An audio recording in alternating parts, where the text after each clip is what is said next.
Kad ir kas benutiktų, niekada savęs nepamesk. Prieš daugelį metų niekas ir nebūtų pagalvojęs, kad bus taip sudėtinga būti savimi. Atsimenu, labai senai visiems buvo įskiepyta būti tolerantiškiams ir mandagiems, turėti savo kietą nuomonę ir visiškai nesvarbu, kokia jinai. Svarbiausia išlaikyti ją visur ir bet kada.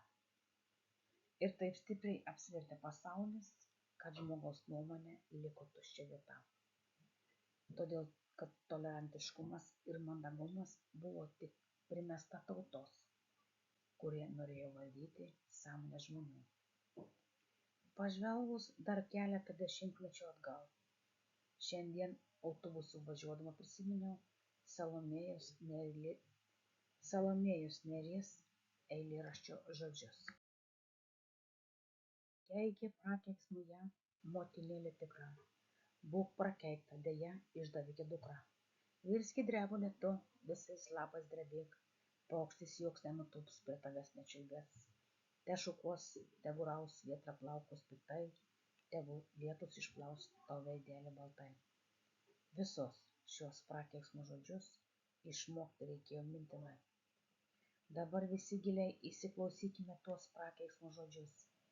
Visiems laikams įneštas į jauno žmogaus sąmonę neapykanta, nepagarba, tik todėl, kad pamilo jauną savo draugą ir dukra ištekėjo už žmogaus svetimšalio, kuris jai ant gyvenimo kelio atsirado kaip didžiulis stebuklas, su kuriuo susilaukė 3 vaikų ir būdama laiminga grįžo aplankyti savus.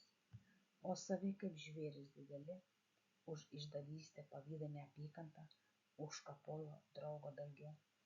Štai iš kur kyla neapykanta lietuvis lietuviui.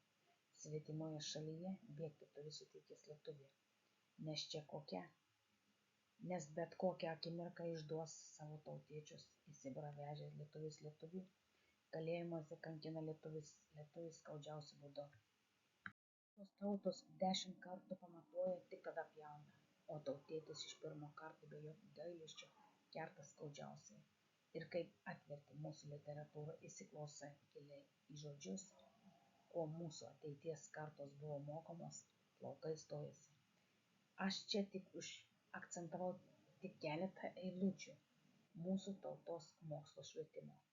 O jeigu pažiūrėjus į kitus iki šiol garbintus literatus, turbūt suprasime, kodėl nebeliko šalies patriotų.